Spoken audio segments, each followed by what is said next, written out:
kwa ndege.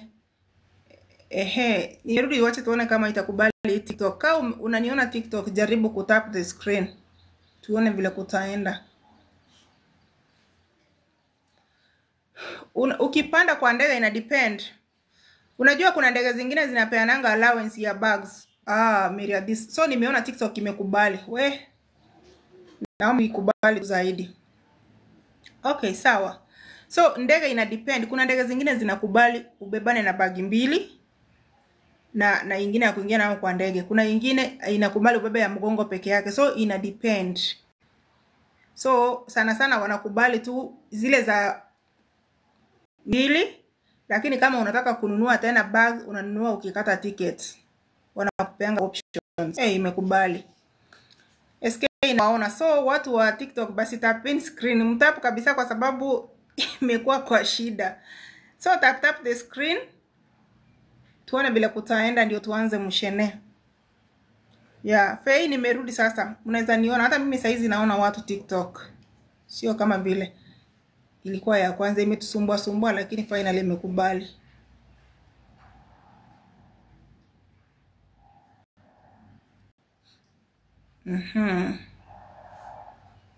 Naona watu wameanza kutuma request sasa tunaweza piga story.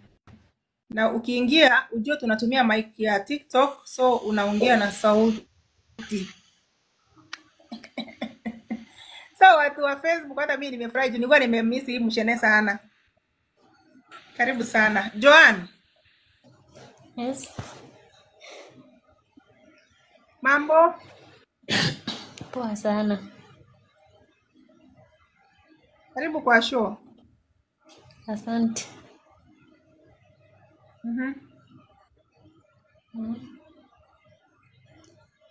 Nakwambia nilianza hii TikTok na nini ilikuwa inasumbua. Imenisumbua mimi, mnaniona mimi siwaoni. Ndio maana nimekawia hapo Facebook. Lakini imekuwa sawa. Sasa hii imekubali.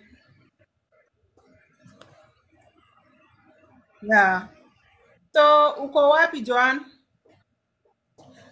Niko Oman. Uko Oman? Maisha inakupelekaje Oman? Oman ikoje? Siwezi sema ni kuzuri na siwezi sema ni kubaya. Wewe sema tu vile unaielewa, sio lazima tuambie tu vile unaielewa tu generally. Ninaielewa maisha sio rahisi huku. Huku inataka uvumilivu.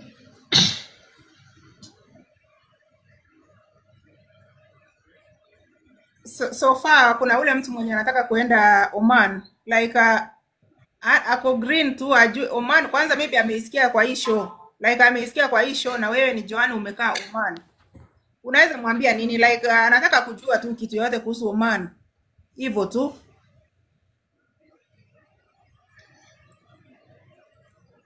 Huku mtu ukikuja ukuje kama umejipanga kuwa strong kabisa juu. Mimi nikifika nilingangana nililianga nataka kurudi nyumbani. Alafu nilisumbua agent mpaka miezi 3 ikaisha sasa. Nikakuwa sasa strong. Nilikuwa nalia kila siku. Ulikuwa urudi nyumbani uende kufanya nini? Hata sijui. Ni nini? Yaani ni expectation gani ulikuwa nayo mpaka ukafika na tena machozi ukaanza kukaribishwa na machozi? Ulikuwa na expectation gani hiyo yenye huko ikutimia? Naona venye nilifika. Huyu mama hata ningefanya kazi vizuri, akishuka tu uko stairs ashaniita. Ananigombanisha, alafu ikifika time ya kulala nalala kidogo saa 5 saa 6 ananiamsha tulikuwa unataka niende nipike chakula mimi mwenyewe, na sasa hiyo alikuwa ameenda kuzurura. So wewe ulikuwa unalala hata kabla hujakula ama ulikuwa unafanya kazi unaenda unalala? Sasa mimi nilikuwa najisota. Anaenda kulala. So umejisota ukaenda kulala, utaki kujua huyu mwenye amekuajiri atakula nini? Sasa venye mimi nilikuwa nafika hatukuwa tunapika sapa sana. Sasa mimi nilikuwa nadhani hatupiki. Eh, Sasa ilikuwa hivyo sasa. sasa ndio ukuje sasa useme hapana, wacha nikae. Ni nini ulisikia? Ni nguvu ziliongezeka? Nilikasirikanga nikamwambia nirudishe kwa ofisi. Mm. Nikakataa kukaa, akapigia agent wa huku sasa. Tukaongea. Tangu hiyo siku alibadilika. Hata kugombanishwa siku hizi nafanya kazi vile nataka. Kwa hivyo ulitaka kukua Waiguru ndio usigombanishwe? Ananigombanisha na mimi nimefanya kazi vizuri. Eh. Na nilifikanga nikagonjeka, tumbo ilinisumbua nikiwaambia nipeleke hospitali wananyamaza. Ndio nikakasirika sasa, nikawaambia wanirudishe kwa ofisi, ndio akanipeleka hospitali hiyo siku. Sasa ulikuwa unaona kama like hataki kukushughulikia, like uko mgonjwa akupeleke hospitali na nataka ufanye kazi. Si ndio? Kuna mtu anasema ukiwa Lebanon lazima uongeze 3 months. Contract inakwanga 24 months watu wangu. So at least I think wale watu wenye wageni wanataka kuenda Oman, wanataka kuenda wapi, unasikia vile huyu mwenzetu anasema. Unajua kuna vile unataka tu at least enyewe huyu nafanyia huyu mtu kazi pia nataka ni appreciate. Hata kama hawezi nipea kitu mzuri, nikigonjeka at least anipe dawa ama nipeleke hospitali. Wewe sasa vile ulipelekwa, si ulikuja ukaingia laini na unasukuma? Nilisukuma vizuri. Mimi na wewe unataka kitu mingi, ulikuwa unataka attention tu ya kupeleka hospitali. Na hiyo story ishe. Wewe niliumwa na tumbo, nilipeleka hospitali mara 3 ndio nikapona.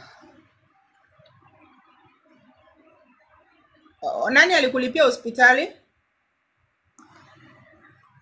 Waititu. Alikuwa ananiambia nitakukata kwa salary. Ikifika end month sioni kama amekata. Hakukata.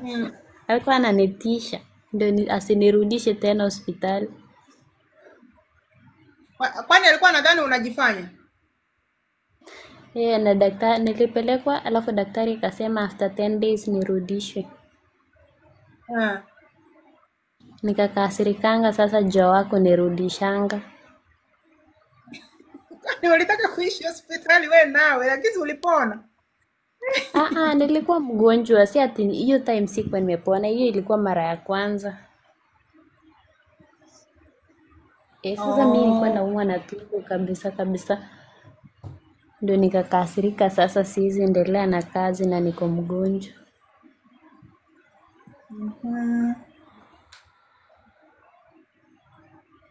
Yeah, at least. So watu watap screen. Kama uko TikTok utap screen, you share the video. Kama uko Facebook, karibu sana. Kuna Nyiva karibu anasema hello. Adija anasema hello. Shiko nimekuona, karibu sana. So hapa tuna share experience kutoka kwa ground au in platform. I just share it with my Hello Team Strong, wenye ako kwa ground, wenye wanafanya kazi, wanashare experience yao from the ground. Kama kuna mtu anataka kusafiri kwenda hizo Middle East countries, at least anapata some information. Kama kuna mtu ako pale anapitia yenye what people have already passed through, ana learn. So hii platform tu ni kukuja na kulearn. So mumekaribishwa sana by the Joan, at least najua hiyo kitu yako itasaidia mtu mmoja ama wawili. Kwa hivyo unaweza ngoja upeleke hospitali bila hata kusema unarudi nyumbani. Huku urudi nyumbani walikuja wakakupeleka, na agents wenye wana watch wanafaa kusikia kuwa hawa wasichana hawahitaji vitu mingi. They don't ask much. Mtu anataka tu kama ako mgonjwa apeleke hospitali basi. Nani kutoka hapo kazi iendelee. Nimefurahi John kama saizi umeshika mita na unang'ang'ana na kazi. So far umekaa kwa muda gani? Umemaliza miezi ngapi? Naelekea 8 months. Unaona? Good girl. Kuna huyu mamake anasema ngoja nimeona hapa huyu ako hapa. Lydia, Yes, mama. Mambo. Poa sana. Mama Kemetu hapa juu. Huyu mwenye anaongea hapa juu ndio nataka aongee. Lydia. Huyu pia anaitwa Yes, Lydia. ma'am. Oh, Huyu sorry. mwenye anaongea kwa big screen. Huyo kwa big screen anataka aongee kwa sababu tunahitaji kumsaidia. Oh, Ni kuongelele. Niongee on your behalf. Niongee. Unaona huyu msichana mwenye ako hapo kwa screen ndio tunang'ang'ania. Huyo msichana anaitwa Lydia Omari. Huyo msichana ndio ako na shida ya lungs pale Lebanon, by the way. Amemute lakini kwa sababu hawezi nini, hata unamwona vile anakaa hivyo. Amekaa for 6 months. Anaendelea kuumia kwa ofisi. Wale wenye wako TikTok wanamuona. Hakuna mtu anataka kumsaidia. Agent wa Kenya ni matusi. Ni matusi imejaa. Yaani anaenda anapewa dawa tofauti tofauti. So hata hawezi jua ni ugonjwa gani ako nayo, ni gani hana. She's really going through a lot na anahitaji kusaidika. By the way, kama mliona hizo namba zenye nilikuwa nimepeana, huyo ndio msichana na akona si ati unmute kwa sababu hawezi nini. Huyo msichana amekapitia. Mkimwona hivyo anamkanga amefura. Akiamuka amefura macho, amefura uso. Na agent tu anataka gharama ule wa Lebanon. Agent wa Kenya ni matusi. Kama mmepigia Dennis mkisi fulani hapo, anatukana mambo machafu mpaka hata unashindwa uanzie wapi. People are going through a lot. So huyu msichana hata akifaint yeye anakuja kushtukianga amezungukwa na watu. Like ajui ni ataanzia wapi. Kama kuna watu wa serikali wanaangalia hapa, huyu msichana she's going through a lot by the way. Ana nose bleed after 3 hours, ana nose bleed. Like she needs our help watu wangu by the way. Kama unamuona huyu ndiye anaitwa Lydia Omar. Na anakapitia sana. Na anakapitia sana by the way. Mwenye tulikuwa tunamtafutia msaada jana hadi leo. So hatujui vile atasaidika, lakini agent wa Kenya amekataa kabisa. Anasema ati alitoka Kenya akiwa sawa. Kwa hivyo hata huko hospitali ni nzuri kushinda Kenya. Sasa mtu amegonjeka 6 months, unapewa dawa tofauti tofauti kila siku. It is not making sense. It is not making sense. So guys, nataka munisaidie. Hizo manamba zenye nilikuwa nimepeana zidi kupiga. Diaspora Affairs. You wanted the information about the lady, mmepewa. Msichana ndio huyu ako hapa. Mnamuona. Huwa sipendangi kuweka mtu akiwa hivi, lakini I'm just requesting watu wasaidie huyu mwanadada.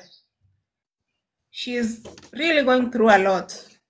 Na ukisikia mtu unaenda unaambiwa uko na shida ya lungs, tena kesho yake wanasema uko na shida ya tumbo. Mbona wanakukwamilia kama bado we ni mgonjwa? What exactly do they want?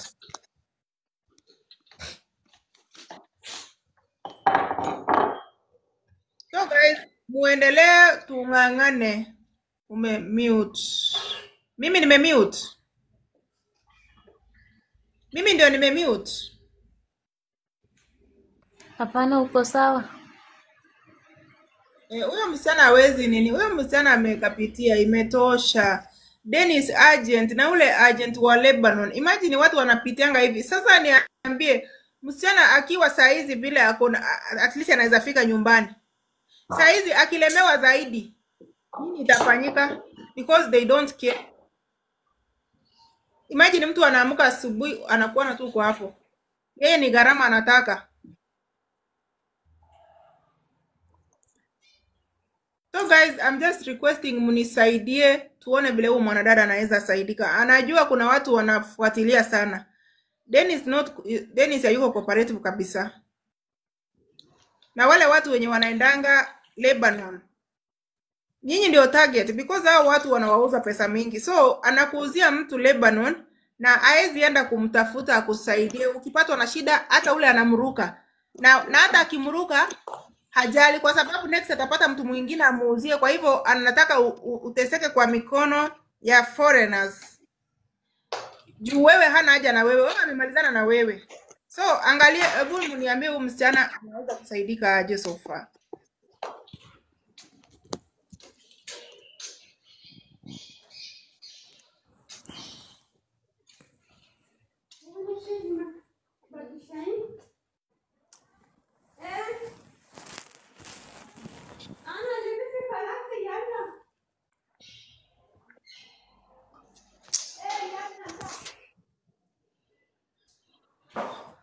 Hiyo TikTok iko na scratches, acha nirudi Facebook. Sasa huyu msichana ndio ako mgonjwa. Huyu msichana ndio ako mgonjwa, amegonjeka for the last 6 months. Amegonjeka ako kwa nyumba ya agent. Agent anamzungusha tu. Wako tu na yeye anamwambia atoki hapo mpaka alipe gharama. 6 months.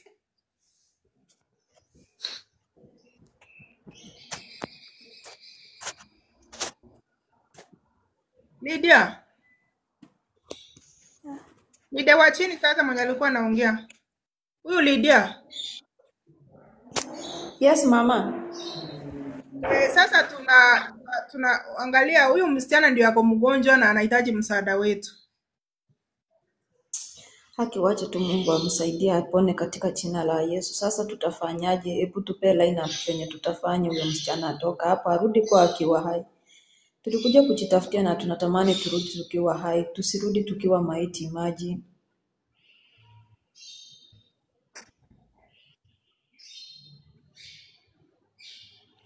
Nini inafaa kufanywa ndio arudi nyumbani mama? Hebu tuambie. Sasa si unajua hawataki arudi nyumbani, wanasema wanamtibu afanye kazi ama alipe gharama ya agent. Sasa huyo agent hataki kusema hata hiyo gharama. Sasa peane namba ya agent usalimiwe. Wacha aseme pesa na anataka tutachangisha. Hajasema ati anataka pesa ngapi. I think wako na intention mbaya na huyu msichana.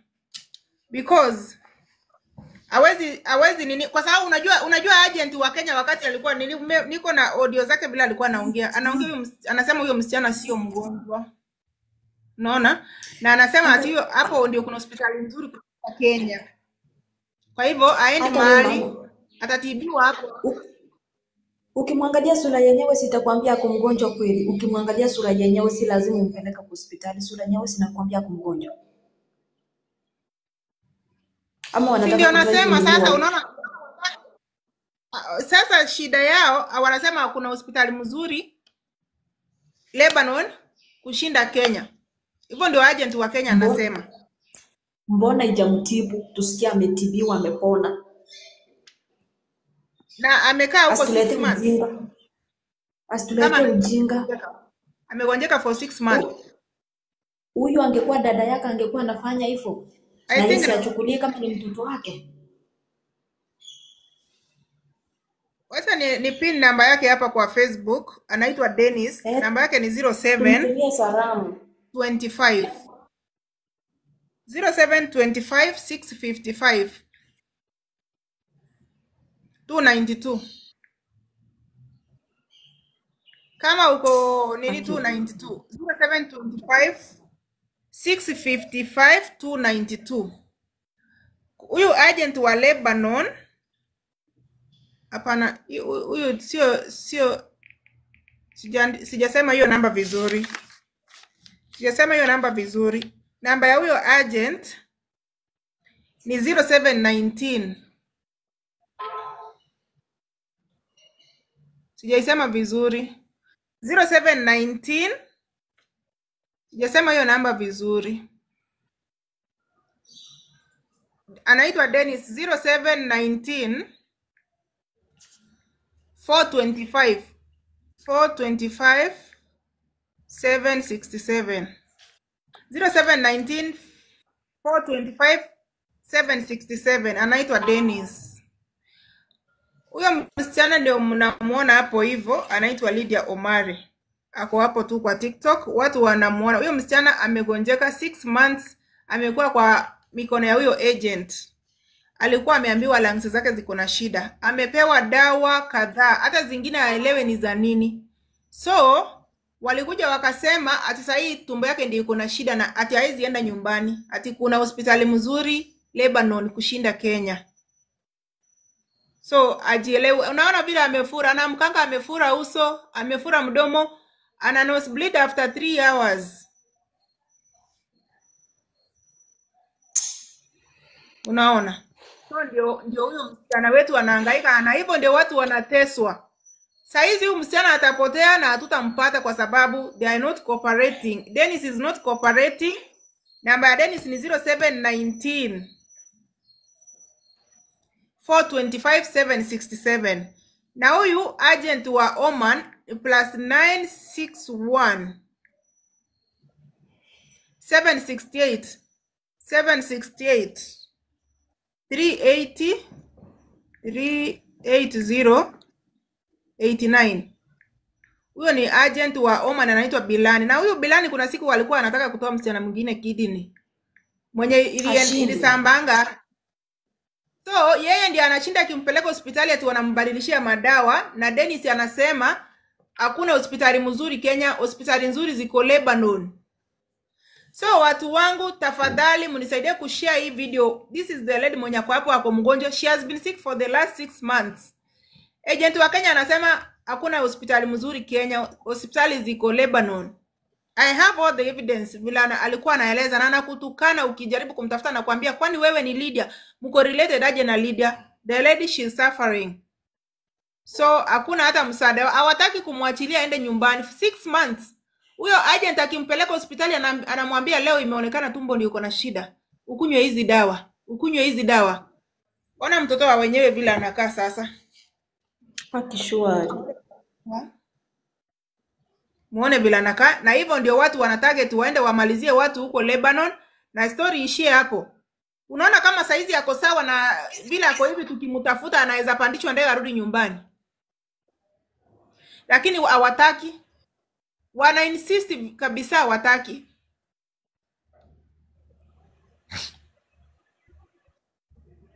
Amekaa Omani miezi ngapi ndiye akagonjeka? Alikaa 2 months ndiye akaanza kugonjeka. Kwa sasa ako 8 months Oman. Sio Oman, ako Lebanon. Alianza kugonjeka akiwa 2. Alikuwa na hiyo shida akitoka Kenya? Kuwa mgonjwa, alifika pale akagonjekea hapo. Alianza kugonjeka after 2 months. Sasa amegonjeka 6 months down the line. Na hapo tu kwa agent ndiye amemweka tu hapo. Huyo agent amwachi, akienda na yeye anambebanga anaenda na yeye kwa ofisi anamrudisha. Like I don't know what that agent is monitoring on this girl.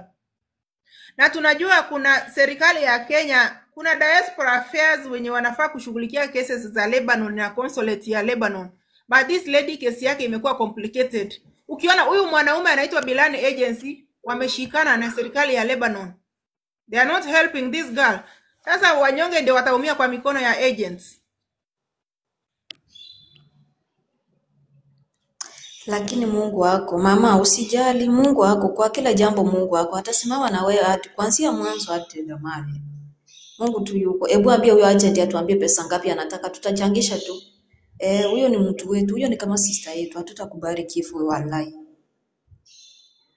Na mtu anasema mimi na aje ujinga yenye nayo. Unajua kitu mbaya ni ile huyu agents ako aware, consulate ako aware na hii maneno. Huyo mnaita Kasim anajua hii maneno vizuri sana.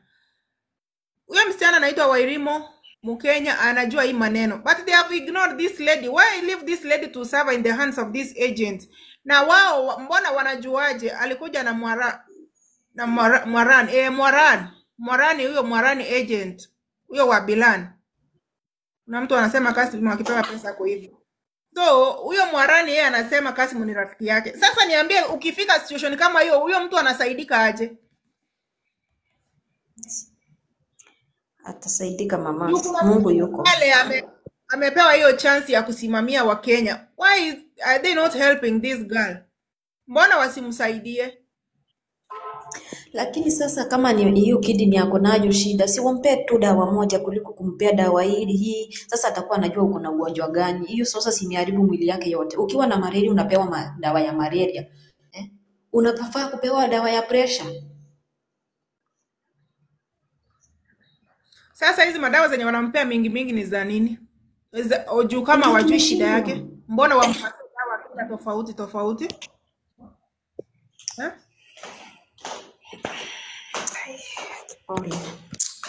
Kuna vitu zingine zinatuogopesha, hata tukiwa hapa kwa hawa Waarabu tunaogopa. Hata mtu unasikia tu siku inaenda kama nini. But mimi niko na matumaini. I'm not giving up on this case, but inashangaa. Huyo anasema anajua huyo Marwani anasumbua. Marwani unajua yeye hawezi toroka. Anatoka akienda wapi? Hawezi toroka, anatoroka akienda wapi?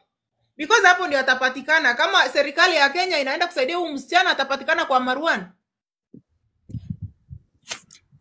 Sasa hawa wenye wanasema atoroke, atatoroka kwenda wapi? Na ukimwangalia situation yake hata si mtu wa kuweza kutembea, atatoroka kwenda wapi? Huyu msichana huwa anaanguka. Anaanguka, wanakuja wanamzingira. I don't know what they are waiting. Juu sasa hiyo sasa mbona what will happen next to her, because yeye anamkanga tu, anashtukia watu wamemzunguka na amemkatalia hapo. Aya. Haki mama, si utusaidie. Jaribu haki utusaidie. Imagine hata nimeongea Kikisii. Tukiona hivi tunasikia kuogopa, imagine. Lakini tu Mungu atamsaidia. Utatoka tu hapo mama, utatoka. Watu utoka mbali, utapona tu. Utapona na utatoka hapo, utashukuru Mungu. Mungu tu wako kwa kila jambo. Hata hiyo saini uko nayo tu hivi. Shukuru tu Mungu kwa hiyo masaini amekupea tu muda mjaje. Watakiona tu, imagine. Wanao wajue tu kifo iko kwao. Si kwetu sisi peke yetu. Hata wao watakufa, si chuma, si mawe. Kwa kiana tu fenye unateseka hivi, imagine, na wanaitisha gharama. Gharama ya nini sasa mtu uko hivyo? Au acha ndio wanakuanga wazuri, ukiwa kwa shule wanakupeleka tu pole, lakini ukifika huko huyo mwanaume ni shetani ama ni huyu Dennis Mkisi. Marwani alirepu doste yangu alihome na mimba. Huyo mwanaume anakuanga mbaya. Mimi nakumbuka ile kesi ya yule msichana alikuwa anaitwa Edina, mwenye boss wake alisema ati lazima afanyiwe operation. Ndio nikamrekodi, alikuwa anasema it is just a minor operation. Ni biashara wanafanya na huyu agent wa Kenya anaitwa Dennis. Ndio wamalize wasichana. Huyo Marwani ni mzee mjinga, anakuanga mbaya sana, ananga akili ya kawaida. So yeye amebeba huyu mtoto kama bag, anapewa dawa, wanambadilishia dawa on a daily basis. For what reason? Na hataki aende nyumbani. Amekaa hapo 6 months. 6 months. That is very bad story. Ni mzee mbaya sana, na watu wenye wanapeleka watu kutoka Lakini wacha ajue hivi. Huyu msichana in case of anything can happen, maybe ame kutoka Kenya. Ngoja ongee. Atafute mahali pa kukaa. Nimekwambia wamenipeleka kwa ofisi.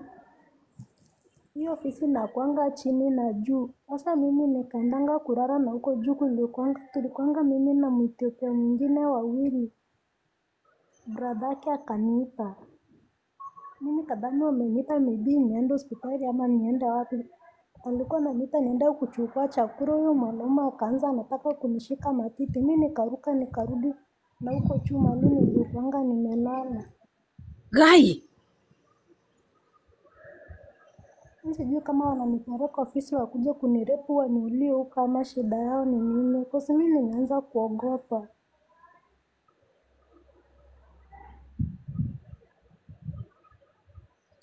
Huyo agent akwangi mzuri. Unaona vile watu wanasema. Unaona vile watu, msichana mwingine amesema alirepo rafiki yake akarudi nyumbani na mimba. Hiyo ni tabia yao. Sasa wamekuleta kwa ofisi leo tena. Leo niko kwa nyumba.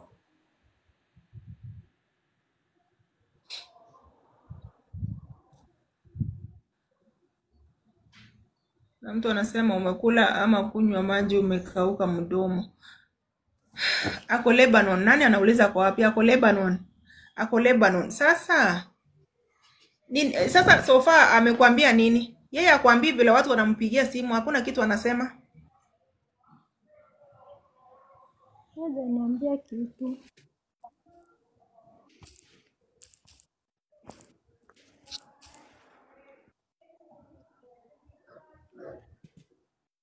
Ako Lebanon side gani? Najua kuna watu wetu wako Lebanon side by the way, and they will be of great help. Lakini huyo dem mwenye Mkenya anasaidiana na kasi mwanaita Wairimo. Ako na kesi ya huyu msichana but hataki kushughulika. Ako hadi na location ya huyu msichana. Kama uko Lebanon na unajuana na Wairimo, uko ama kwa shelter ama mahali popote pale. Na simu jaribuni ku agent anaitwa aje? Agent wa Kenya ama wapi? Agent wa Kenya anaitwa Dennis, ni mkisi mwingine hapo na namba yake ni 0719 425 767.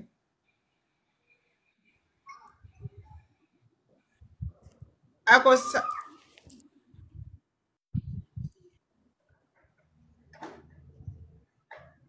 usikunywe madawa. Sasa hivi penye imefikia usikunywe madawa. Hata unasikia watu wanasema wache madawa. Usikunywe dawa sasa hivi because hao mwanaume kuna kitu anataka kwako na hajakipata. Yeye unajua kwa anasema tu hata mkiniweka kwa mtandao huko. Unaona? Yeye anasema hata mkiniweka kwa mtandao mimi niko kwetu. Si atakuwa amefaidika na maisha ya wasichana wa Kenya, lakini yule agent wa Kenya alilipwa pesa ngapi? Dennis ni mwizi, anawapea visa mbili ya Dubai na Lebanon. Anakuanga hivyo. Wewe huyo Deno namjua ni uembe wa kuotea mbali. Unaweza nipea picha yake? Wenye wako na picha yake simunitumie WhatsApp. Because lazima tungangane. Lazima tungangane.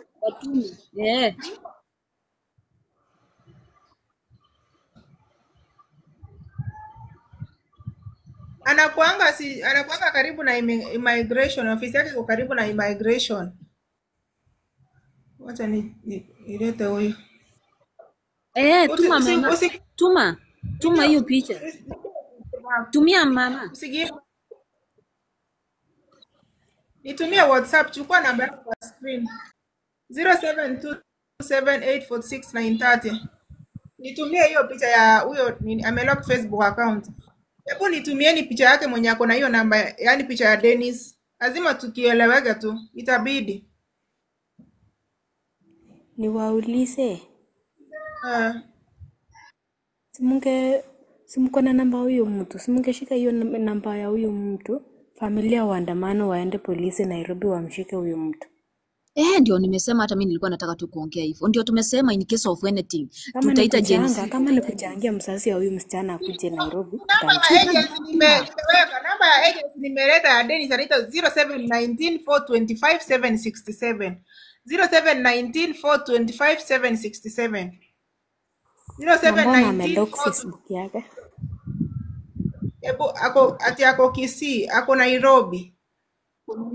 Hata agency leta. 0719425767. Munitumie picha kwa WhatsApp. Mtumieni picha yake kwa WhatsApp. 0719425767.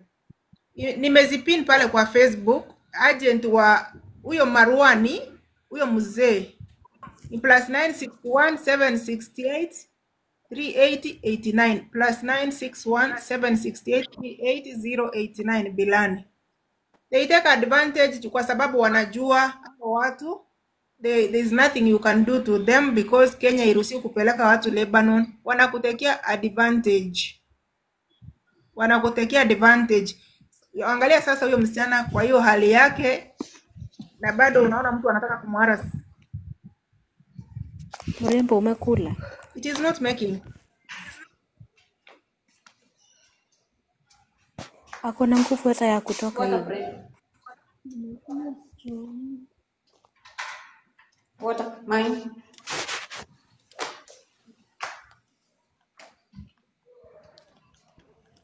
Ninasimamanga nasikia tu nasikia kisunguzungu. Sometimes kitu nakuja inanishika kwa roho inanifunganisha nashindwa kupumua na kitu lakini mimi niko sawa.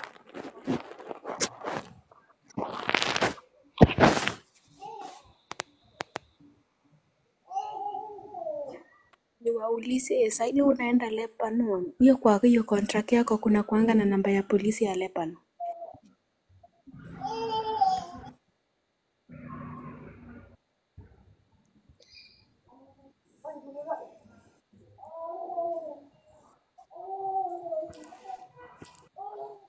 Sasa si unajua Kassim ndiye anafaa shughulikie huyu msichana. Si ati huyo nini? Hawawekangi namba hapo, hawawekangi namba ya polisi. Hawawekangi. Unajua mimi niko sauti but nilisaidika juu ya polisi na nikarudishwa kwa ofisi. Saizi niko nyumba ingine. Walikuwa wanajaribu Wale watu kuniua. kama uko Lebanon na unajuana na ule mwenye anasaidia Kassim Wairimu, hebu jaribu kushare na yeye information. Ako na information ya huyu msichana, lakini ukianza kumtafuta anasema yeye hamjui, anaanza kuuliza tena yeye ni nani. Na unajua huyu Marwani alisema vizuri sana that Consolate is my best friend. Hapo sasa ukifika hapo unakwama. Na kama huyo Consolate ndiye anasaidia, anafaa kusaidia. Sasa yeye ni best friend wake na mtu anatesekea kwa mikono yake. Itakuwaje?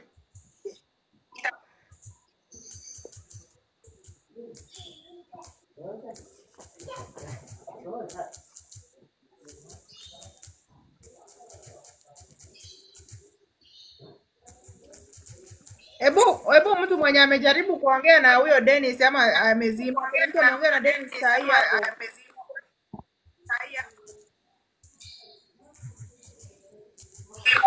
Lakini munisaidie, the only thing mtafanya ni kushare hii video. Mshare kabisa, kwa sababu kuna msichana wetu Lebanon ako kwa hali mbaya, lakini agent hataki kumwachilia. Agent wa Kenya anasema hakuna hospitali mzuri Kenya, ni ziko Lebanon. Tunataka kujua the reason why huyo msichana akipelekwa wanampea dawa tofauti tofauti. Leo wanasema ni tumbo, kesho wanasema ni lungs, na ako pale for 6 months. What exactly do they want? Hiyo ndio question yetu. Okay, mamake mambo. Poa. Okay. Nani, dadangu mimi naweza kuambia hivi, hata mimi nimekuwa kwa hiyo situation but sikuwa mgonjwa. Na kitu ilifanya nilirudi home, nilikuwa Saudi. Unaona hiyo ofisi ya huko, huyo agent wa huko anaitwa manager. Sisi tulikuwa tunanyang'anywa simu. Na kitu nilifanya nikatoka hapo juu nilikuwa na mkisi mwingine ako hostel mpaka saa hii. Hajaitolewa juu kunyamaza. Mimi nilikuwa nikipewa simu za 5 minutes, nachukua namba hiyo agent napeana kwa kila mtu wa kweli mtoto. Alikuwa anapigiwa simu kila saa wakimthreaten. Nilijikuta tu nimeitwa nikaambiwa lipa tiketi utoke hapo. Ukinyamaza kuna kitu atafanya. Sumbua tu agent wa huko. Wa Kenya achana naye kabisa. Wa Kenya alinitupa hadi nikamwambia nimekubali kuuza kidney nitoke hii situation. But aliniambia weka tu hapo, ukigonjeka tutakupeleka hosi upone urudi tu shinde hapo. Sumbua tu ya agent wa huko tu. Peana nambake kwa kila mmoja, kila mtu. Utashtukia tu umetolewa hapo ndani.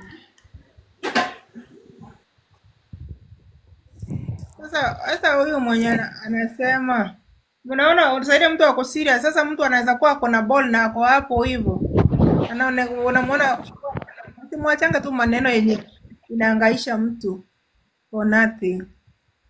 Juu kama huyo msichana amegonjeka kwa hiyo muda mrefu yote 6 months anaendelea kugonjeka, na agent anajua vizuri sana. Na huyo agent ni mwenye anaekeanga tu watu, anaweza kufanya hata ugonjeke zaidi, kwa sababu zile dawa anakupatia ni zenye wana imagine.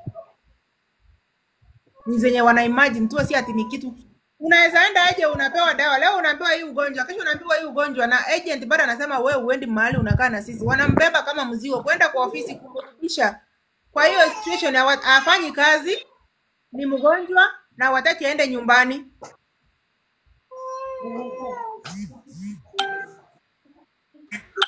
Hao wote wako hivyo. Hata mi nimekuwa na mkisi alikuwa anaanguka, anararua, yani anaanguka mpaka kichwa inapasuka. Na wajali wanambeba wanamwekanisha tu pale kwa room yake analala tu. Hakuna dawa, mko tu hivyo, chakula pia kukua pale. Mi hata venye nilitoka hapo ni Mungu tu. Mi hadi nilitembea uchi mbele yao wanawake juu wenye walikuwa wanatulinda hapo ni wanawake. Nilitembea uchi nikipiga nduru. Hawa watu ni wagumu, hawa watu ni wagumu by the way. So, Mama Deb, mi pia niko na swali.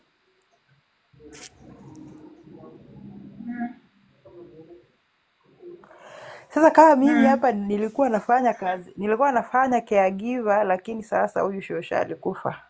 So bado sijamaliza contract. Sasa nafaa kurudishwa Kenya ama nafaa kurudi ofisi?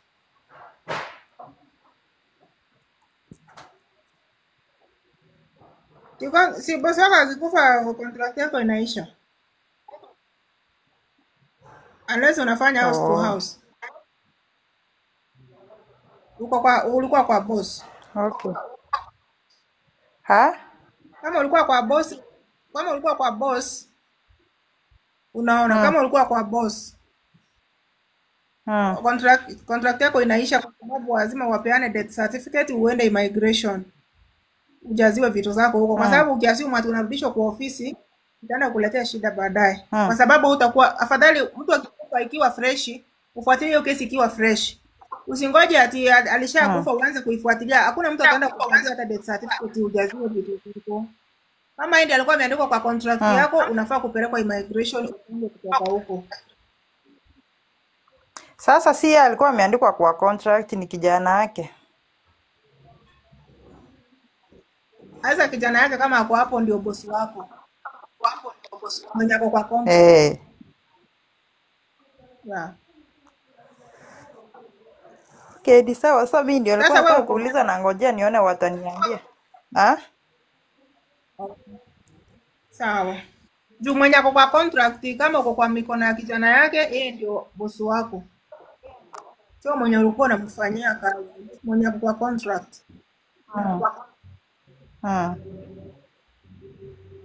Yeah. Okay, ni sawa, nimeshukuru. Itabidi nimeenda hii live kwa sababu nimeona message nyingine hapo lipia ya yule mama. Wacha nirudi kwako.